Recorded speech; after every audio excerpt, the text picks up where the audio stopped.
Okay, so as is becoming a bit of a tradition in my presentations at NACIS, this is a work in process.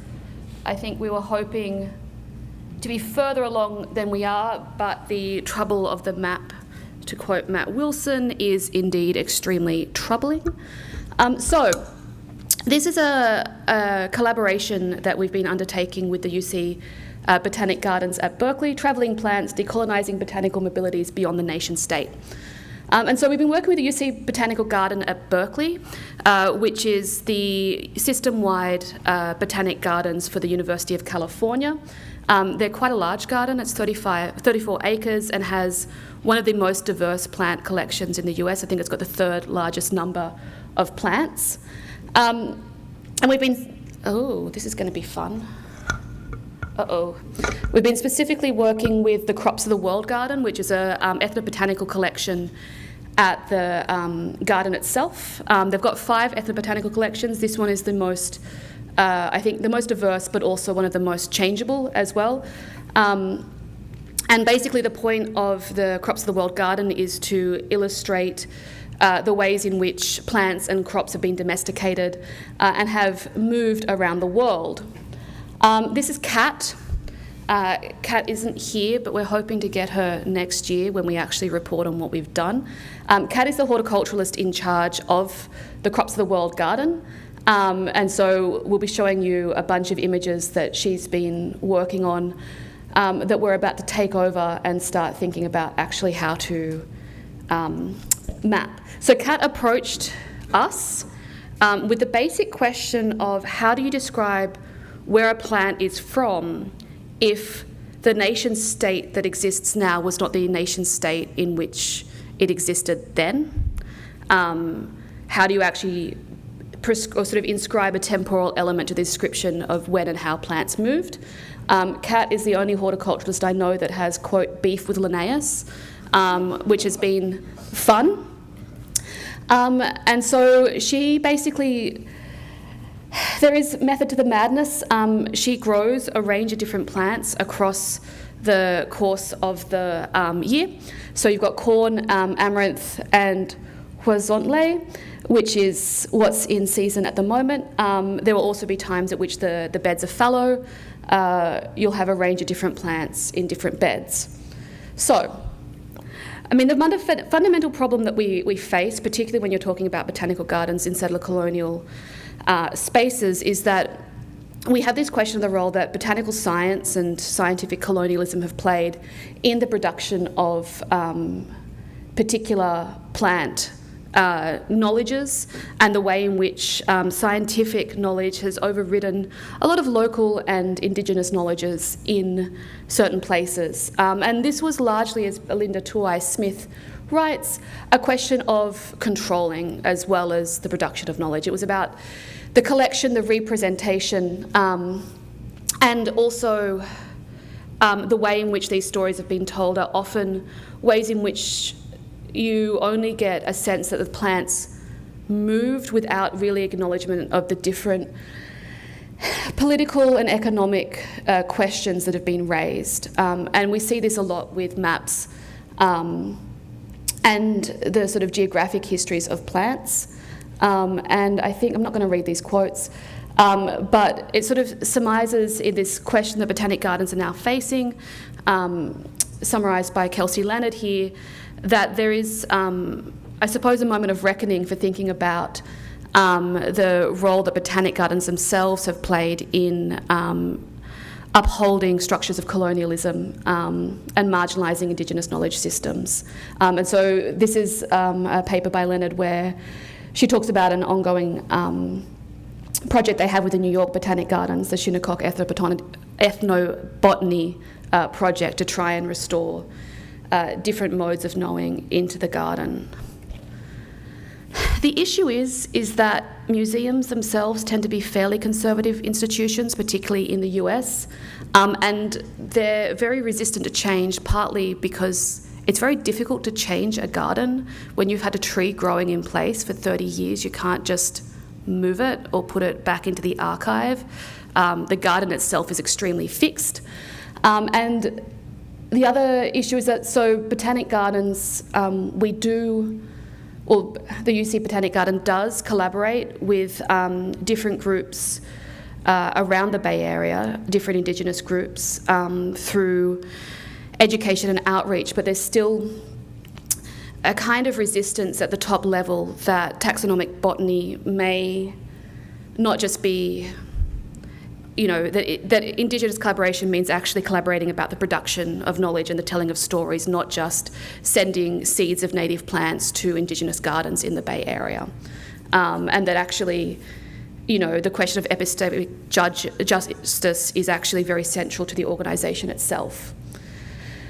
And so what we have, though, with the Crops of the World Garden, with CAT, is a very flexible horticulturalist and expert in ethnobotany, and a garden that changes constantly. The point of the Crops of the World Garden is that it is not rooted, it is always being planted and replanted, save for one very large tree.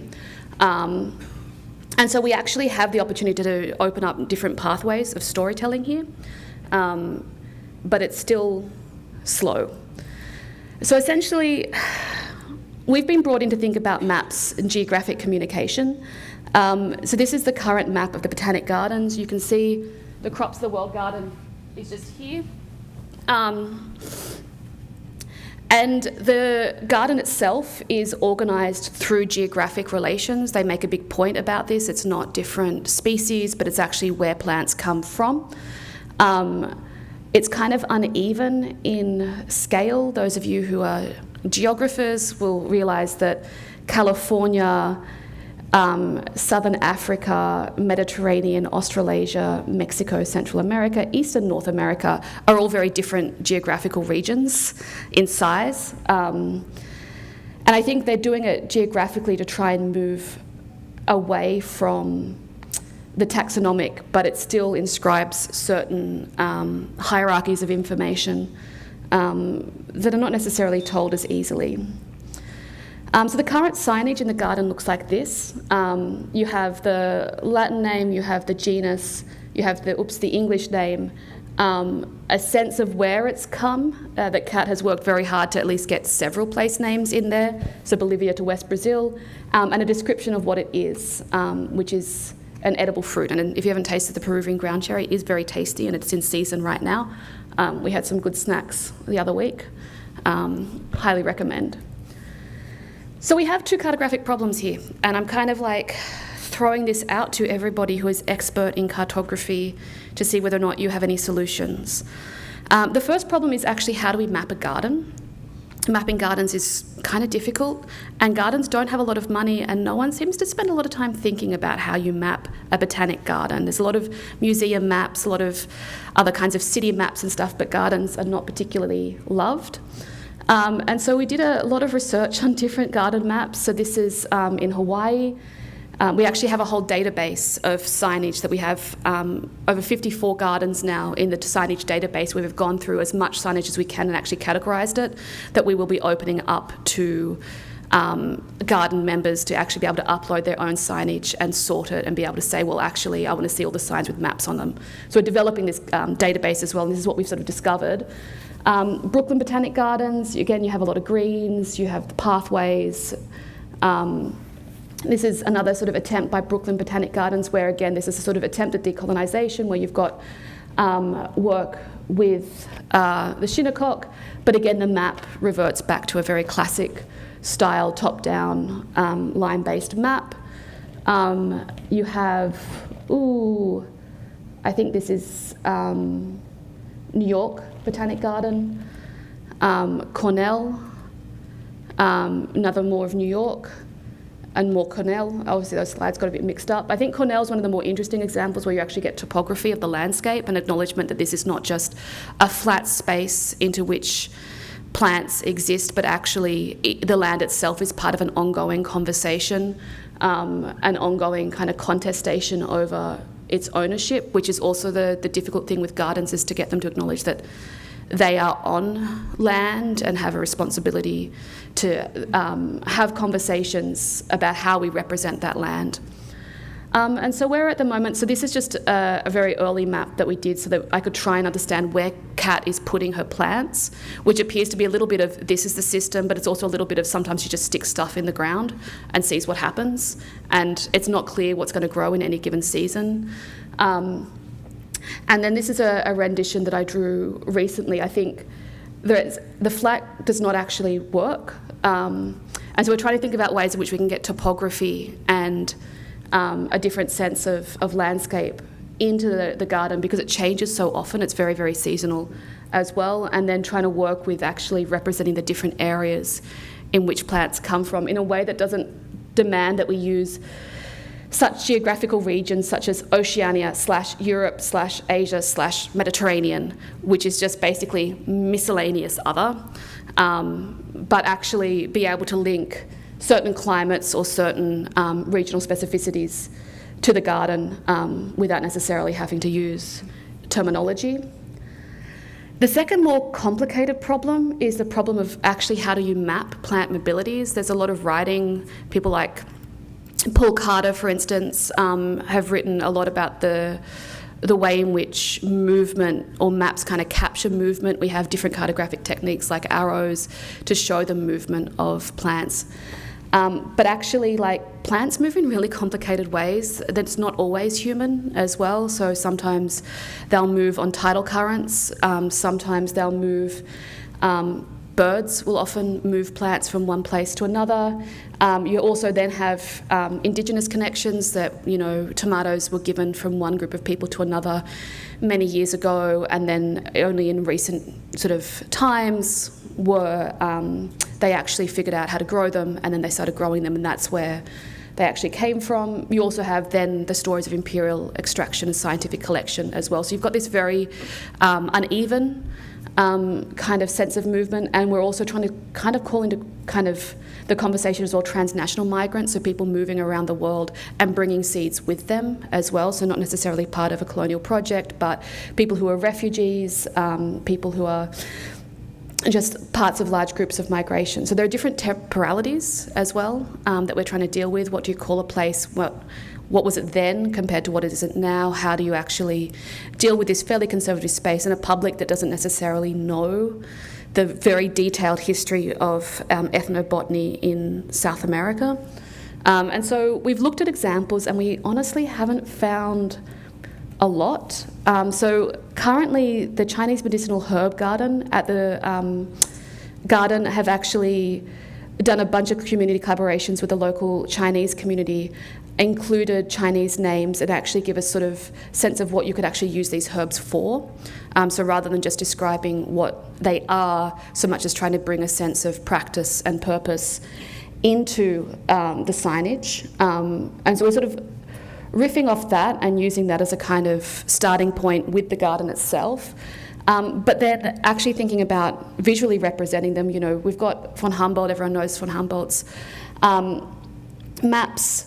We also have different kinds of isotherm maps or maps showing the distribution. A lot of these maps just show where plants are, not where they're from, so they actually give you a sense of where we might expect to find plants, not necessarily an account of the ethnobotanical. Similarly here, this was a really interesting one that actually Alexis found, sort of looking at different cosmological, physical, meteorological, geological charts of the Earth, so actually shows the relationship between plants and geological formation as well as the biological. Again, this is riffing off von Humboldt. And then the medicinal plant map of the United States as well, which still has the states as well.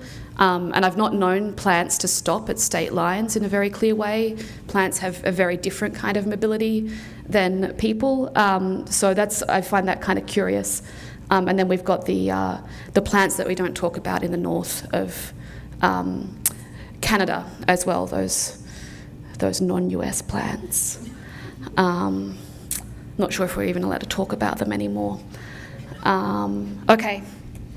And so then trying to think, okay, well then how have we told this story about where plants have come from and where they're going to? There's a range of different projects which are trying to map the origins of plant species. So CIAT is an example. This is an interactive map where you can actually click and see where plants have come from.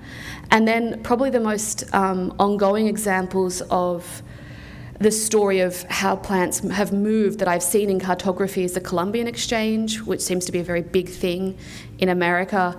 And there's a lot of people who keep trying to sort of represent that movement. There's a lot of arrows, a lot of words, sugar, rice, syphilis, sort of showing these kinds of movements. But again, the geography is either uncertain or very strange. More arrows from Reddit, which has iconographs of the plants. Another one with North America, this is another clickable map that has polygons that are extremely generalised. More arrows that show sort of regions. And this is kind of where we're stuck at the moment. And so going forward, we sent out a bunch of emails to different gardens about asking whether or not they're doing anything. Botanic Gardens of Sydney actually have been working for over 30 years with First Nations, to actually create information and signage, so long that it's actually out of date now and they need to update it.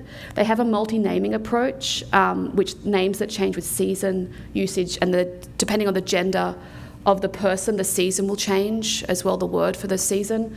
And so we're sort of looking at their naming policy here, so you can see the coolabah tree, Guluba in the Gamilaroi language. The Gamilaroi is down in Melbourne. For the coolabah, which is a kind of eucalyptus, and ongoing collaborations with First Nation artists. So you can see here as well, this is one of their in-process designs that they sent us, actually making maps with people. So where are we at? Centering place. So we're sort of starting from the principles of engagement, which is one, we start from where we are, sort of following Tuai Smith's arguments around decolonizing methodologies.